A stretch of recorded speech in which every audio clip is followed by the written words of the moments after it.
It was a dominant day for Penske with Ryan Blaney getting the win. A bit of controversy at Joe Gibbs Racing. Ty Gibbs, Denny Hamlin make contact during the race. Let's talk about NASCAR's playoff race in New Hampshire.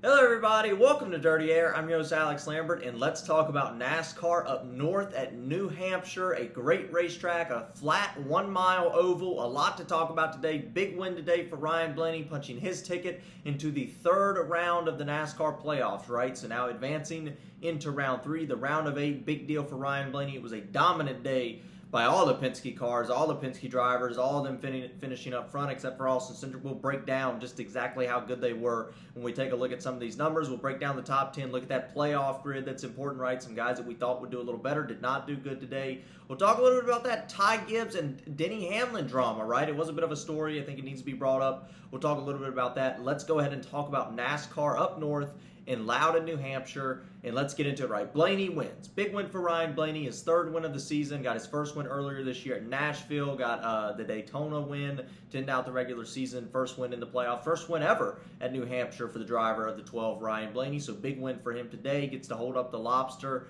in New Hampshire. It's a huge win. Just real quick before we kind of dive into this, shout out to New Hampshire and up north for going to this race. I think they've kind of been taken, they've lost a New Hampshire date. They've now lost both Dover points races. And those fans continue to show up. It looked like a big crowd, to start the weekend. It looked like the stands were full with the green flag of the race. So just big shout out. I like this racetrack. It's always a very unique, kind of tricky racetrack, but it certainly has some good storylines and some exciting finishes in the past. Maybe, today's wasn't quite that exciting at the end, but, some exciting finishes, interesting storylines every year that we've gone to this racetrack. So just want a quick shout out to this racetrack. I think it's really cool. Hopefully I get to go up there one time. But yes, big win for Ryan Blaney all around Penske. Let's take a look. I thought about how big of a win this was for Ryan Blaney, right? Punches his ticket, huge momentum booster, and we can talk about that, how big this is for him and that team. But it was a speed thing, right? And we'll take a look at the laps led here. Joey Logano leading the most laps, 147, most of those in the first half of the race. You see kind of Ryan Blaney sort of getting better on the long runs, getting better on the short runs, sort of kind of overtakes Joey Logano as the fastest car in the later stages of the race. And Blaney, might have been the faster car early on, just couldn't clear the dirty air. But then, of course, Ryan Blaney takes the lead, dominates from that point on. And Josh Berry, right, he only led 10 laps on the day, but was second, finished second, was very competitive. Looked like he had a chance to try to go for the race win. Josh Berry did. He was trying to run down Ryan Blaney. Looked like at one time he might have been faster than Ryan Blaney, but Blaney's just so experienced in those positions, right? Such a talented race car driver, able to sort of save his stuff a little bit, hold off Josh Berry, and Josh Berry sort of wears his tires out and starts to slip before the checkered flag flies. So once again, Ryan Blaney showing some race talent. All the Penske Fords just so strong, excluding Austin Cindric, right? And we're going to just kind of include Josh Berry as a Penske Ford just for this sake, right? Did good today. He's a Penske affiliated team. I know he's Wood Brothers, but Penske affiliated. There's a strong bond there with Josh Berry's number 21 team in Penske Racing. So we'll kind of consider that the fourth Penske car just for today. But yes, once again, a lot of laps led. Majority of the 301 laps today were led by Penske drivers. They had complete control of the race. I mean, you had guys like William Byron try to come up there, but just couldn't quite do it. So huge win today for Penske. We'll see what they can do moving forward. And I just want to make this is one of those flat 1 mile ovals. What does that sound familiar to?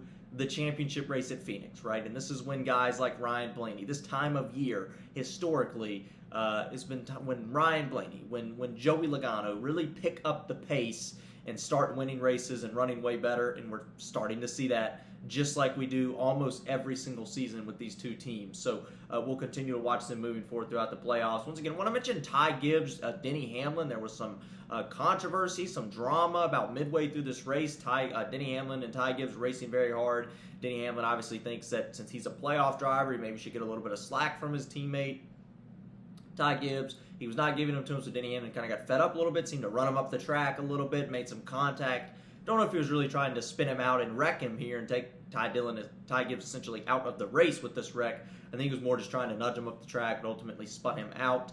At the end of the race, it is important to note that Denny Hamlin did have a conversation on pit road that was recorded with Joe Gibbs. They were obviously talking. Maybe another team manager, somebody else involved on the competition side was there listening in as well. So Denny Hamlin very frustrated. Important to note, both of them did have pretty respectful interviews, right? Nothing too serious. But this is like, when I look at this situation, right, we can try to make a storyline out of this all we want, but we've seen this happen before with other race teams. We've seen this happen with Hampshire Motor Sports at Watkins Glen a few years ago. Chase Elliott, Kyle Larson, they've had run-ins plenty of times. We've seen it happen at Joe Gibbs Racing. But before, like, this is what Joe Gibbs is so good at, and this is why Hampshire Motor Sports, Penske, which Penske hasn't really had this issue that much. Well, I guess they have with Austin Cindric, Ryan Blaney, right, at Daytona, but with Penske, Gibbs, Hendrick, these top teams, this is what they're so good at. When you have controversy, when you have these four-car teams, eventually they're going to run into each other. They're not going to get along. They're not going to agree on some things. And that's when Joe Gibbs, and I'm not even going to say has to do this, because I know he will, because he's done it so many times in the past, even with his grandson. How many times have we seen his grandson, Ty Gibbs, with a change of attitude after he does something? That's what Joe Gibbs Racing is all about. He's so good at managing this. This is why he was able to coach a football team. This is why he's able to run a competitive race team that's won multiple championships now, is because they know how to handle this conflict. They should be able to handle this conflict with minimum issues, right? I mean, you could see some more, tempers, or just maybe on the racetrack, heat of the moment stuff where they kind of bump into each other next year or moving forward. But overall, I don't see this as an issue or a storyline really building forward, right? These teams, organizations are so good at handling this drama. Don't expect much of this going forward. Once again, even both of them were completely media trained in the interview. They knew they were both frustrated but didn't say anything bad about each other. That's because they know the situation. Joe Gibbs is in control of the situation. I have no doubt in my mind this will be completely solved tomorrow, Monday. They'll have the hard conversation. No storylines moving forward, I don't think, in my opinion. But we'll see, right? Let's take a look at the top 10, right? Once again, Ryan Blaney, big win. You're going to see all the Penske Fords up here except Austin Cindric. Ryan Blaney, obviously, with the win. Josh Berry, nice second-place finish or turnaround for him, right? Awful first start to the playoffs. The first 3 weeks of the playoffs, he was eliminated, was out in stage one in every one of those races. Awful day for Josh Berry. But Josh Berry did get spun by SVG midway through the race, was able to recover. That's why I also think this is more impressive. Right? I think Josh Berry is a really solid driver. What I want to see from Josh Berry is, once again, better execution. And then once he gets a little bit more experience, I think he's going to continue to get better, right? I think, what was it, Josh Berry, and when he took over for Hampshire Motor, Chase Elliott, when he got hurt a couple years ago, did very well, run very well in that race car. Like, Josh Berry, to me, is a pretty solid driver, a winning, capable driver. It's just about executing, getting those small things figured out. Cup racing is just so difficult for so many different reasons. It'll be fun to see how Berry continues to evolve, which I think he will, right? I think 21 Wood Brothers is going to continue to get better as we move forward. William Byron, a nice third-place finish, was kind of that guy trying to sneak up there. It was about third, top five all day long for Byron. Solid day, didn't make any mistakes. That's what playoffs is about at this point in the season. Joey Logano, nice fourth-place finish. Once again, picks it up, right? Logano's been good all year, top 10, top 15s, top 5s. We haven't seen so many of them from Logano until now when the playoffs start. Don't expect that to change. I expect him to get better. Led over, what was it again, 147 laps today. So Joey Logano, once again, this is his time to peak, which I don't see why that would do. That correlates every year. 2018 championship, 2022, 2024 championship. He peaks at the later stages of the season. Chase Elliott, nice fifth-place finish, kind of like minimum damage control today for Chase Elliott. They seem to be very frustrated with the car, things that were happening, but a nice top 5 today for Elliott. Christopher Bell, a little disappointed in Christopher Bell's results today, not necessarily because, I think Christopher Bell did anything wrong. I was expecting them to win the race. I mean, I just had really high expectations for that 20 team going into today. They're a winner ago last year. They're off the high of winning the Bristol night race a week ago. They've been so good at New Hampshire in the past. The 2022 winners, last year's winner in 2024 in the rain. It was running well in 2023, but got taken out in an accident. And then of course, unfortunately, or fortunately, they won multiple in the Xfinity. Christopher Bell has exceptionally well stats in trucks and Xfinity at this racetrack, so maybe my expectations were just a little high. I was expecting a little more from Christopher Bell today. Really thought he was going to go out there and at least compete for the win, which he never really did, right? Top 10 all day long, which is good for playoffs, but didn't compete for the race win today. Kyle Larson, 7th. Still, once again, sort of trying to get back to the best car on raw speed right now, which we haven't quite seen the second half of this year. We'll see what happens moving forward. McDowell, I didn't know McDowell got a top 10. Nice top 10 for Michael McDowell.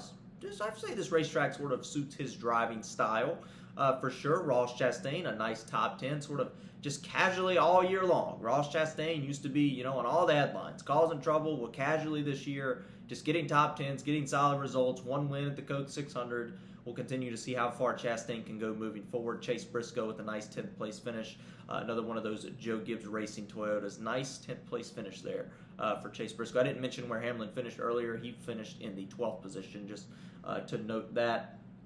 So let's take a look at the playoff grid, right? Race 1 of round 2 is complete, so 2 races to go. Kansas next week, Charlotte Roval, the road course race. The only road course in the playoffs to end this round where the bottom 4 would be eliminated, 8 drivers would be left.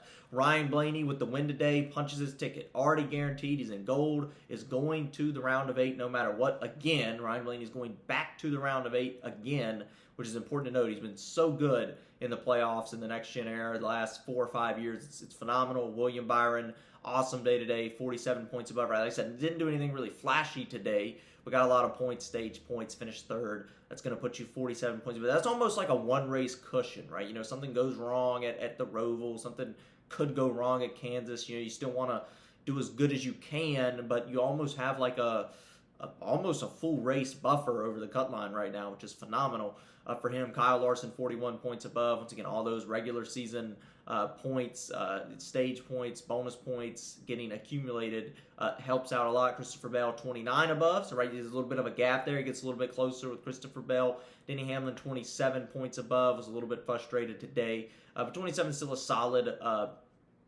buffer. My concern is not Kansas for Denny Hamlin necessarily going into it. Now, something could go wrong. My concern for Denny Hamlin is the Roval, because there's just a lot of issues for Denny Hamlin at road courses all the time. That's like, we talk about how good Denny Hamlin is at all these different types of racetracks, good at handling all these different types of things. Well, his weakness is road courses from everything we've seen. Want to watch Denny Hamlin moving forward. Joey Logano, 24 points above as it stands right now. Chase Elliott gets really close here, right? 14 points above. That's only a couple stages, really close. Chase Briscoe with that phenomenal first round. Well, only 12 points above right now. We'll see what he can do moving forward. Once again, I feel confident in what Briscoe can do. I feel confident in him at a road course. Feel confident in him at a mile and a half in Kansas. It's just damage control for that team. Don't get caught up in a wreck. Don't have mechanical issues. No tires falling off. Get the basics down and let Briscoe and Chase Elliott really race. And I don't feel a huge concern for those guys, being 12 or 14 above. It's all about damage control from this point moving forward. Ross Chastain, minus 12, right? Going to have to gain some points the next couple of weeks. It was the winner at Kansas a year ago. Austin Cindric, 19 out. I don't know. I don't know what happened to Austin Cindric today. Don't know why there was not a lot of speed. It's certainly concerning. They've been fast previously. All the Penske's been fast at these short, flat ovals like Gateway, like Phoenix, like Loudon, New Hampshire today.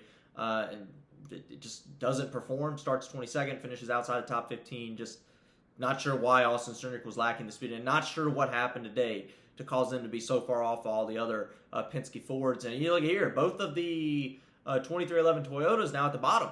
Tyler Reddick, Bubba Wallace, awful days today, right? Where were they at on speed? They unloaded slow in practice, slow in qualifying, didn't qualify real, slow in the race. Didn't get any stage points. That is the opposite of what I've seen out of these two drivers the first round, right? So you had the first round where they were getting stage points, especially Bubba Wallace, right? Maximizing stage points, capitalizing everything they could, and made it to this round. Now they're 23 and 27 points out. Pretty big fall off, right? So now I am confident for this team going into Kansas because they've had such good history at Kansas and mile and a halfs overall. So I'm hoping to look and see Tyler Reddick, maybe Bubba Wallace try to go for wins next week at Kansas with the help of Denny Hamlin. We'll see what they can do. But yes, big concern today, right? And the concern is not the speed. Like, I think they're going to have more speed going to Kansas, more speed at the Charlotte Roval. The concern is now they're in a hole. Now they're 23, 27 points out. Can they get out of that hole with the speed they're going to get? And once again, you're not just trying to gain 27 points. You got to gain 27 points on Chase Briscoe and Chase Elliott and Ross Chastain. That makes it more difficult, considering the situation who you're going up against. So a few other storylines, right? That's the playoff grid. Before I go off, right? SVG issues today. Was trying to run top 10. It caused a wreck. Unfortunately, spun out. Josh Berry, like I mentioned, then of course got in another crash after that, spun around in the middle of the field. Rough day for SVG on the oval, but certainly trying the best he can, trying to continue to get better. 42 of John Hunter Nemechek, unfortunately, was not having the best day, but had an issue. Hard wreck for the 42. Really hope he's completely okay. I mean, it looks like he cleared the care center, but hope everything's okay with Nemechek. He should be, but man, scary looking wreck there. John Hunter Nemechek, scary crash midway through this race. That's really all there is to talk about following NASCAR New Hampshire, and of course, about NASCAR New Hampshire, like and subscribe if you like the video, and of course, about Kyle Busch being completely out of the race today. Let's get rowdy.